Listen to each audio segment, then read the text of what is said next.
Hello students. तो आज हम लोग चेक करेंगे बैगर मेथड।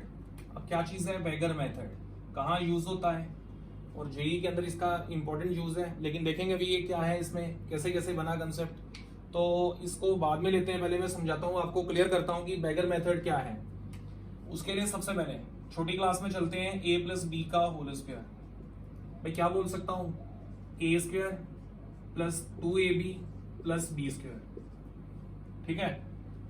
अब सोच रहे होंगे ये क्या लिख दिया मैंने, ये तो 6 क्लास का है। लेकिन देखो इसमें ये मेरे को बताएगा डिस्ट्रीब्यूशन आइडेंटिकल थिंग्स का। भाई ये देखे ना, बैगर मेथड तब यूज होता है जब कोई आइडेंटिकल थिंग्स होंगी।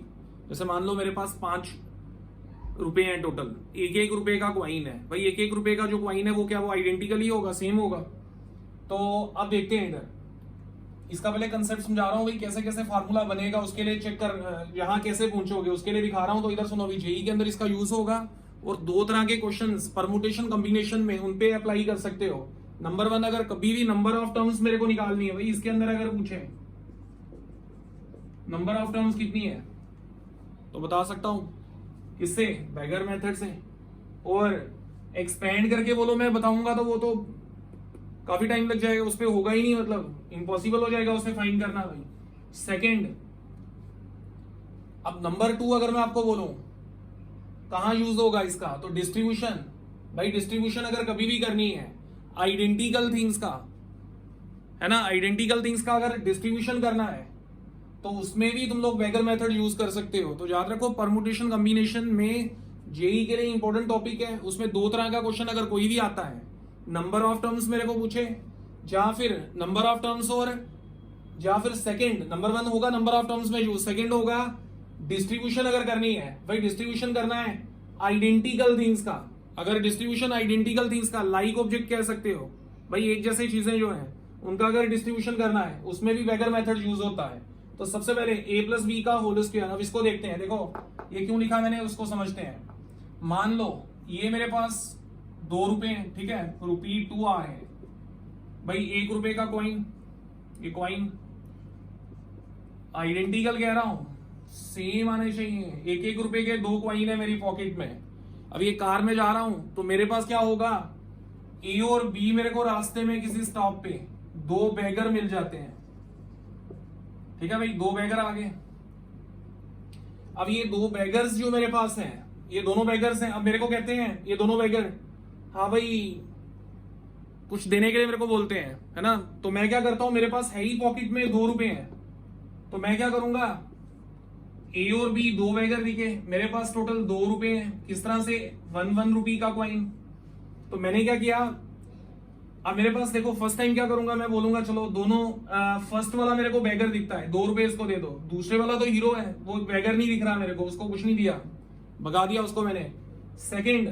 सेकंड टाइम ऐसा भी हो सकता है कि मेरे को ए वाला हीरो दिख रहा है, दूसरे वाला बैगर दिख रहा है। तो क्या करता हूं, ए वाले को कुछ नहीं दिया भाई, बी वाले को दोनों कॉइन उसको दे दिए। और तीसरा, अगर दोनों बैगर दिख रहे हैं तो उनको 1-1 रुपया मैंने दे दिया। अब मेरे को पूछे कोई नंबर ऑफ वेज, भाई डिस्ट्रीब्यूशन के वेज क्या होंगे, क्या डिस्ट्रीब्यूट किया मैंने 2 क्वाइन, 2 एलआई क्वाइन थे, है ना, 2 आइडेंटिकल क्वाइन थे 1-1 रुपए का, 2 बैगर्स ए और बी में डिस्ट्रीब्यूट कर दिया। तो उसके लिए कितने वेज आ रहे हैं, काउंट करो, एक ऑप्शन, दूसरा ऑप्शन, तीसरा ऑप्शन, तो 3 वेज होंगे। मतलब 2 चीजों को डिस्ट्रीब्यूट किया, 2 सेम चीजों को, 2 क्वाइन थे, 2 चीजों को, 2 आइडेंटिकल चीजों को मैंने डिस्ट्रीब्यूट किया, कितने पर्सन्स में, 2 पर्सन्स में, तो उसके लिए 3 वेज आ रहे हैं। और कभी ये सोचा, ये जो 3 है ये नंबर ऑफ टर्म्स भी है इस एक्सपेंशन का। देखो ये क्या है, ये 2 रुपए, 1-1 रुपए का क्वाइन 2 लोगों में बांट रहा हूं, तो उसका ये ऑप्शंस है भाई, ये बाइनोमियल थ्योरम लिखा हुआ है, ये ऑप्शंस है ना। पहला क्या दिख रहा है, A2 B0, A1 B1 B2। अब क्या होगा, देखो ये मेरे पास ऑप्शंस है, यही लिखा हुआ है 2 0, देखो 2 0 का कॉम्बिनेशन 1 1 का, और इधर A0 होता है, A0 और B2, तो 0 2 भी आ रहा है। तो मेरे को ये बताओ, A प्लस बी का होल स्क्वायर, ये मेरे को बता रहा है कि 2 लाइक क्वाइंस 2 बैगर्स में बांट रहा हूं, उसके कितने वेज होंगे, 3 वेज होंगे। और ये सिर्फ मेरे को डिस्ट्रीब्यूशन के वेज नहीं दे रहा, ये मेरे को इसकी नंबर ऑफ टर्म्स भी दे रहा है। एक टर्म, दो टर्म, तीन टर्म, इसके अंदर तीन टर्म्स आ गई भाई।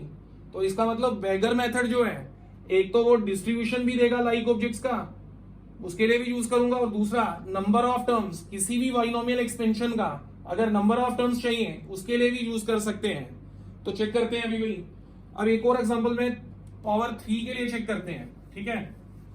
फिर देखो फार्मूला कैसे बनेगा वो भी दिखाऊंगा। अब देखते हैं पावर 3 के लिए a प्लस बी का होल क्यूब, क्या लिखोगे? a cube 3a² b 3ab² plus B cube. भाई बाइनोमियल एक्सपेंशन से लिख रहा हूँ, ये फार्मूला जो छोटी क्लासों में किया होता है। अब इसको क्या समझोगे भाई? 3 रुपए टोटल है, 1 रुपए का कॉइन प्लस 1 रुपए का कॉइन प्लस 1 रुपए का कॉइन, है ना, ये कॉइन्स है, ये भी कॉइन है और ये भी कॉइन है 1-1 रुपए का, तभी तो इनको आइडेंटिकल बोलूंगा, आइडेंटिकल।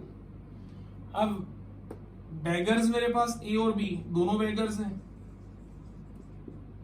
ये दोनों बेगर्स मेरे को दिख रहे हैं। अब इन बेगर्स को हमने क्या किया, तो इन बेगर्स को 1-1 रुपया बांटना है। तो देखते हैं 1 1 और 1, ये 3 कॉइन है, बेगर ए और बी है। अब करते हैं डिस्ट्रीब्यूशन। तो बोलो अभी 2 बेगर आ गया, 3 रुपए मेरे पॉकेट में है। अब किस तरह से डिस्ट्रीब्यूट करूंगा? देखो सबसे पहले इसको क्या करता हूं, 3 के 3 कॉइन इसको दिए, इसको कुछ नहीं दिया, ये हीरो दिख रहा था, बेगर नहीं लग रहा था। या फिर सेकंड, इसको कुछ नहीं देता हूं, ये हीरो दिख रहा है, ये बेगर दिख रहा है। या फिर नेक्स्ट, इसको दोनों बेगर हैं, इसको 2 रुपए दे दिए और इसको 1 रुपया दे दिया। या फिर इसको 1 रुपी, इसको 2 रुपी। और कोई डिस्ट्रीब्यूशन नहीं हो सकता भाई, और देखो और कोई डिस्ट्रीब्यूशन इसके अंदर नहीं आ सकता, यही पॉसिबिलिटीज हैं। अब मैं अगर क्वेश्चन को इस तरह से समझो, 3 कॉइन्स हैं, आइडेंटिकल कॉइन्स हैं 1-1 रुपए के, 2 बेगर में बांटने हैं, तो कितने वेज मेरे पास होंगे? 4 वेज होंगे उसको बांटने के। काउंट कर लो, 1 2 3 4, है ना। और क्या ये 4 वेज जो है वो क्या इसकी नंबर ऑफ टर्म्स भी दे रहा है? नहीं, बिल्कुल दे रहा है। 1 2 3 और 4, इसके अंदर 4 ही टर्म्स आ रही हैं। तो देखो अगर कोई पूछे number of terms binomial expansion में, वो भी बेगर मेथड से दिख रहा है, बेगर रूल से। और डिस्ट्रीब्यूशन अगर कोई पूछे मेरे को, डिस्ट्रीब्यूशन आइडेंटिकल थिंग्स का, वो भी मेरे को उसी के बराबर दिख रहा है, सेम मेथड दिख रहा है। तो इसका मतलब बेगर मेथड दोनों के लिए यूज होगा। डिस्ट्रीब्यूशन करना है अलाइक ऑब्जेक्ट्स, आइडेंटिकल ऑब्जेक्ट्स का, या फिर नंबर ऑफ टर्म्स पता करनी है बाइनोमियल एक्सपेंशन में, इस रूल को अप्लाई कर सकता हूं। अब एक एग्जांपल से क्लियर करेंगे, फिर आ रहा हूं फार्मूले पे। तो देखते हैं अभी एक एग्जांपल लेते हैं भाई। सपोज करो 5 कॉइन्स होते हैं, ठीक है, 5 रुपी ले लो, ठीक है, 5 रुपी है मतलब 5 कॉइन्स हैं 1-1 रुपए के मान लो, और 2 बेगर्स ले लो या 3 बेगर्स ले लो, 3 बेगर्स हैं भाई, ध्यान देना, 5 कॉइन और 3 बेगर्स हैं। अब देखते हैं कितने वेज हैं इसको डिस्ट्रीब्यूट करने के। तो नंबर ऑफ वेज देखते हैं, कॉइन्स कितने हैं? 5, 1 2 3 4 और ये 5 कॉइन। अब बेगर कितने हैं? 3 बेगर्स हैं, ठीक है भाई। तो मैं देखो गाड़ी में बैठा हूं, 3 बेगर खड़े हैं, 5 कॉइन्स, 1-1 रुपए के 1 रुपी का जो कॉइन है वो मेरे पास पड़ा है, 5 कॉइन्स हैं। अब देखो क्या होगा, 3 बेगर्स हैं, मैं क्या करूंगा, फर्स्ट टाइम 5 कॉइन्स हैं उनमें से सिलेक्शन करूंगा कि पहले वाले को कितने दूं। मान लो मैंने 2 कॉइन निकाल लिए, पहले वाले को दे दिए। अब बोलो जब 2 कॉइन मैंने निकाले उसको दे दिए तो एक ब्रेक हो गया, है ना। उसके बाद समझ लो एक ब्रेक आ गई, फिर दूसरी बार फिर मैंने वहां से 2 कॉइन और निकाल लिए, ठीक है, दूसरे वाले को 2 कॉइन दे दिए, तो मान लो एक और ब्रेक आ गई। अब देखो ब्रेक्स आ रही हैं, ब्रेक कहां दिख रही है? देखो एक बाल बना रहा हूं ना, बाल सामने दिख रही है। मैं एक साथ नहीं दे रहा, एक की सारे उठाए दे दिए, वो भी कर सकता था, लेकिन सेकंड थर्ड के लिए कुछ नहीं बचता। तो मैंने क्या किया, अगर 3 को डिस्ट्रीब्यूट करना है, फर्स्ट टाइम मैंने 2 उसको दे दिए पॉकेट से, फिर एक ब्रेक आ गई, फिर मैंने क्या किया, पहले वाला चला गया, अब दूसरे वाले को मैंने सिलेक्शन की पॉकेट से, उसको भी दे दिया। अब तीसरे वाले को जब देना होगा तो सिलेक्शन तो होगी नहीं भाई, फर्स्ट वाले को 2 कॉइन दे दिए, सेकंड को भी 2 कॉइन दे दिए, तो थर्ड में क्या बचेगा, जितना रिमेनिंग है वो सारे का सारा किसको जाएगा, वो थर्ड वाले को जाएगा। तो मेरे को ये देखना है थर्ड वाले के लिए मेरे को कोई बाल जनरेट नहीं करनी है ना, तो मेरे को क्या करना है, अगर कभी भी 5 कॉइन में 3 बैगर का डिस्ट्रीब्यूशन करना है, भाई 5 कॉइन्स को कितने डिस्ट्रीब्यूट करना है 3 बैगर में, वो कैसे हो सकता है? तो तुम्हें क्या करना है, 2 बॉल्स बीच में जनरेट करनी होंगी। भाई बॉल क्या चीज है, देखो 5 कॉइन थे, पहले वाले को दिया, सिलेक्शन की मैंने, 5 में से 2 कॉइन पकड़ लिए, वो दे दिए फर्स्ट वाले को, है ना, तो एक बॉल बन गई। अब उसके बाद सेकेंड टाइम निकाल रहा हूं, भाई सेकेंड टाइम फिर सिलेक्शन करो, देखो सिलेक्शन 2 ही बार कर रहा हूं, 5 में से 2 कॉइन सिलेक्ट किए, पहले वाले को दे दिया, अभी 3 कॉइन बचे हैं, उनमें से 1 कॉइन सिलेक्ट किया मैंने सेकेंड वाले के लिए, ठीक है। अब बताओ लास्ट के लिए, जो लास्ट बैगर है उसके लिए जितना पीछे बचा होगा वो सारे का सारा मैंने उसको देना ही देना है, तो उसके लिए कोई सिलेक्शन नहीं होगी, भाई जितना है वो सारा उठा के उसको दे दूंगा। तो बॉल्स मेरे पास 2 ही बनेंगी। अब इनके बीच 2 बॉल्स कहीं पे सेट कर लो, मान लेते हैं फर्स्ट वाले को 2 कॉइन दिए, फिर एक ब्रेक आ गई, ये ब्रेक कह रहा हूं, उसके बाद हमने मान लो 1 कॉइन दिया सेकेंड को, है ना, फिर ब्रेक आई, लेकिन जो रिमेनिंग है उसके बाद क्यों नहीं ब्रेक आई, जो रिमेनिंग बचेगा वो सारे का सारा थर्ड वाले को जाएगा। तो ये वेज होंगे। अब बताना मेरे को भाई, लाइन अरेंजमेंट ले लो। अब मेरे को क्या देखना है, 3 में डिस्ट्रीब्यूशन करना है, ये मान लो कितने हैं, ब्रेक को भी बीच में इंक्लूड करो, कितने हो गए, 1 2 3 4 5 6 7 लोग हैं टोटल। अब मेरे को कितने बैगर्स में करना है, 3 बैगर्स में। 3 बैगर के लिए देखो 3 बैगर्स जो है वो 3 में कौन डिस्ट्रीब्यूट कर रहा है, ये 5 लोग 3 में डिस्ट्रीब्यूट नहीं कर रहे, ये 2 लोग 3 में डिस्ट्रीब्यूट कर रहे हैं। तो ये 2 बॉल्स जो मैंने जनरेट की थी वो डिस्ट्रीब्यूशन करेगा इसका 3 पार्ट्स में। देखो इस बॉल से पहले एक पार्ट, इन 2 बॉल्स के बीच एक पार्ट, इस बॉल के बाद एक पार्ट, तो टोटल आगे ये 2 बॉल्स सिलेक्ट कर दो। भाई टोटल कितने हैं, 7। लाइन अरेंजमेंट देखो, 7 फ्रेंड ले लो, ठीक है नहीं, 7 फ्रेंड, 2 पर्टिकुलर बच्चे जो हैं, अगर उनके अकॉर्डिंग मेरे को डिस्ट्रीब्यूशन देखनी है, उन 2 को अगर मैं बीच में बिठाऊंगा, है ना, अगर एक साथ नहीं रखता हूं तो उनके बीच कुछ ना कुछ रखेंगे, तो वो जो सारा लाइन होगा उसको कितने पार्ट्स में ब्रेक करेगा, 3 में। एक फर्स्ट जो पर्टिकुलर बच्चा होगा उसके आगे वाला पार्ट होगा, बिटवीन दोनों के होगा, और जो लास्ट बच्चा है उसके आगे सेकंड वाला जो होगा उसके आगे वो थर्ड वाला पार्ट आ जाएगा। तो वैसा ही दिख रहा है, 7 टोटल है, उनमें से जो डिस्ट्रीब्यूशन है 3 बैगर में करनी है, 3 पार्ट्स में इसका डिस्ट्रीब्यूशन करना है 5 कॉइन का, वो कौन कर रहा है, ये 2 बॉल्स कर रही हैं, तो 7 में से 2 का सिलेक्शन कर दो, ठीक है। अब मैं इसको और समझते हैं, ऐसे लिख सकता था, देखो 5 कॉइन्स है, ध्यान देना भाई, 5 कॉइन्स है और 3 बैगर है। हमने देखा 5 कॉइन पॉकेट में है, 3 बैगर्स टोटल है, तो मैं क्या करता हूं, दोनों का एडिशन करता हूं, ठीक है भाई, 5 और 3 दोनों का एडिशन कर दिया। अब बताओ जो लास्ट वाला था, अगर 3 बैगर थे तो 3 बैगर्स हैं, फर्स्ट टाइम जो होगा 5 कॉइन्स में से जो फर्स्ट बैगर को जब मैं दूंगा तो 5 में से सिलेक्शन करनी पड़ेगी कितने कॉइन दूं, दूसरे के लिए भी सिलेक्शन करनी पड़ेगी कितने कॉइन दूं, लेकिन जो लास्ट में बचेगा भाई एक टेबल पे सेट कर लो 5 कॉइन्स, पहले वाले बैगर को अगर तुम्हें देना है उसमें से पर्टिकुलर सिलेक्शन करके दे दी, दूसरे को भी सिलेक्शन करके दे दी, तीसरे वाले के लिए जो बचेगा वो सारे का सारा मेरे को थर्ड वाले को देना, उधर कोई सिलेक्शन नहीं होगी। तो इसका मतलब 2 के लिए सिलेक्शन हो रहा है लेकिन 1 के लिए कोई सिलेक्शन नहीं हो रहा भाई, तभी तो 7 बना होगा।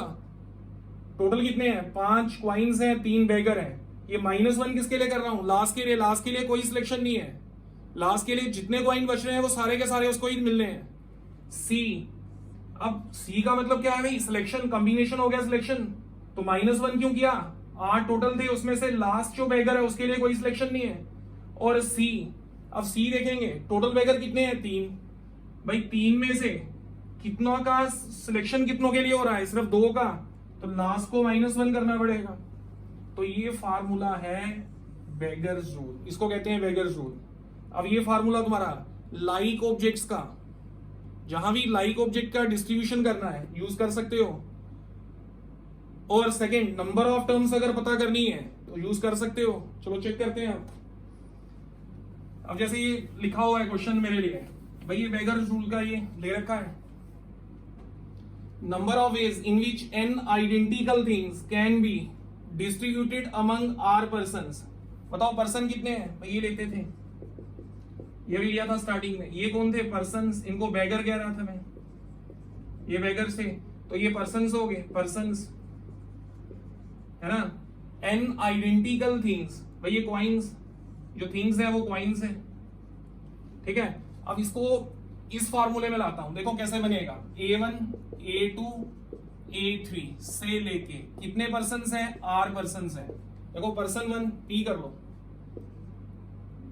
Person 1 person 2 person 3 so on up to person R persons हैं, ये आगे R पर्सन्स। अब बताओ N आइडेंटिकल थिंग्स हैं, इसमें आइडेंटिकल क्या था, 2 रुपए किया हमने पहले डिस्कस। ये 2 रुपए 1-1 रुपए का क्वाइन था, तो 1-1 रुपए का क्वाइन जो आइडेंटिकल होगा सेम होगा। N आइडेंटिकल थिंग्स हैं, ठीक है, तो पावर N करते हैं इसका, ठीक है भाई।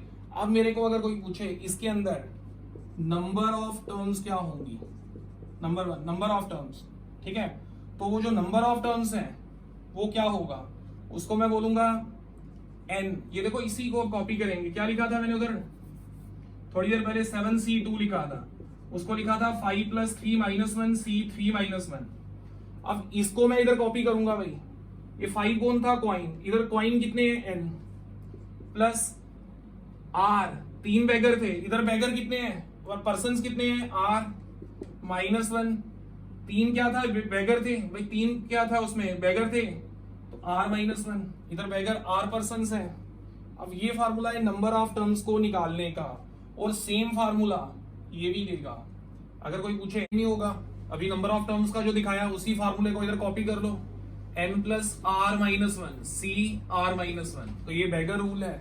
और याद रखना है जो बैगर मेथड है, 2 तरह के क्वेश्चंस अगर परमुटेशन कॉम्बिनेशन में पूछेगा, नंबर 1 नंबर ऑफ टर्म्स का ये आएगा, या फिर डिस्ट्रीब्यूशन करना, भाई नंबर ऑफ वेज क्या होंगे डिस्ट्रीब्यूशन के, N आइडेंटिकल थिंग्स कितनों में करना है, R पर्सन्स में, उसका भी सेम आएगा। तो अब कुछ क्वेश्चंस इसके रिलेटेड देखते हैं। जैसे मेरे को पूछा जाए, अगर question find number of terms आ जाए, भाई मेरे को टर्म्स पूछी है निकालने के लिए, number of terms, first part लेते हैं, A + B का होल पावर 7, कैसे करेंगे इसका। अब देखो इसके लिए फार्मूला क्या होगा, नंबर ऑफ टर्म्स के लिए फार्मूला, तो मैं बोलूंगा नंबर ऑफ टर्म्स किसके बराबर था, number of terms N + R -1 C R -1। अब ये N कितना है, मान लो 3 के लिए दिखाता हूं, आपको पता है A + B का होल क्यूब है ना, उसके लिए सीधा पता लग जाएगा। तो 3 के लिए N कितना मेरे को दिख रहा है, N मेरे पास है 3, R बैगर कितने हैं 2, -1 C 2 -1, 5 -1 4 C। अब देखना इधर, सॉरी बैगर कितने, ये तुम्हारे बैगर 2 ही थे, 2 -1 2 -1 1 हो गया, 4 C1 4 होगा। तो बताओ क्या A + B का होल क्यूब, जब मैं A + B का होल क्यूब लिखूंगा, A³ 3A² अभी लिखा था थोड़ी देर पहले भाई, AB² जब स्टार्ट किया था लेक्चर, प्लस B³। अब कितनी टर्म्स हैं, 1 2 3 4, तो 4 टर्म्स आ रही हैं, तो ये नंबर ऑफ टर्म्स भी 4 आ रही हैं। तो तुम लोग इस फार्मूले से भी नंबर ऑफ टर्म्स निकाल सकते हो। अब देखो जैसे एक कॉम्प्लेक्स क्वेश्चन कोई आता है, फॉर एग्जांपल मैं इधर इसको चेंज करके कुछ ऐसा लिखता हूं, x + y + z whole power 7। अब इसका कोई पूछे मेरे को नंबर ऑफ टर्म्स क्या होंगी, तो क्या करेंगे, N + R -1 C R -1। N कितना है, 7 क्वाइंस हैं, आइडेंटिकल क्वाइंस। पर्सन्स कितने हैं 3, पर्सन कितने हैं 3, 9C2। तो ये इसका आंसर भाई, नंबर ऑफ टर्म्स 9C2। उसके बाद अब सेकंड जो इसका एप्लीकेशन है, मैंने बोला है बैगर रूल, या तो नंबर ऑफ टर्म्स मेरे को देगा किसी भी एक्सपेंशन की, या फिर मेरे को डिस्ट्रीब्यूशन नंबर ऑफ वेज देगा, आइडेंटिकल थिंग्स को डिस्ट्रीब्यूट करने का नंबर ऑफ वेज मेरे को दे देगा। तो चेक करते हैं अभी क्या होगा भाई इसका। एक क्वेश्चन एक चेक कर लेते हैं। सपोज करते हैं 6 बेगर्स हैं, 6 बेगर्स हैं भाई, और 5 कॉइन्स हैं, ठीक है। 5 कॉइन्स को 6 बेगर्स में डिस्ट्रीब्यूट करना है, तो वो कैसे होगा भाई, कितने वेज होंगे उसके करने के। तो अभी क्या बोला मैंने, फार्मूला नंबर ऑफ वेज का, नंबर ऑफ वेज का क्या आएगा 6, सेम फार्मूला इसी को यूज करना है, N + R -1 C R -1। तो क्या लिखें, N कितना है मेरे पास, N दिख रहा है क्वाइन 5, R कितना है 6 -1, R बैगर कितने हैं 6 -1, तो ये बनेगा 10C5। तो ये होगा इसका ये आंसर। तो ये देख लो, जो बेगर रूल है वो दो तरह के क्वेश्चंस जेई के लिए मोस्ट इंपॉर्टेंट टॉपिक है, और ये दो तरह के क्वेश्चंस मेरे को दे सकता है। डिस्ट्रीब्यूशन आइडेंटिकल थिंग्स का अमंग किसके बीच भाई, डिफरेंट पर्संस के बीच। और सेकंड नंबर ऑफ टर्म्स, अगर किसी भी एक्सपेंशन का नंबर ऑफ टर्म्स मेरे को चाहिए, जिस मर्जी एक्सपेंशन का, तो उसका मैं बेगर मेथड से कंप्यूट कर सकता हूं। थैंक यू भाई।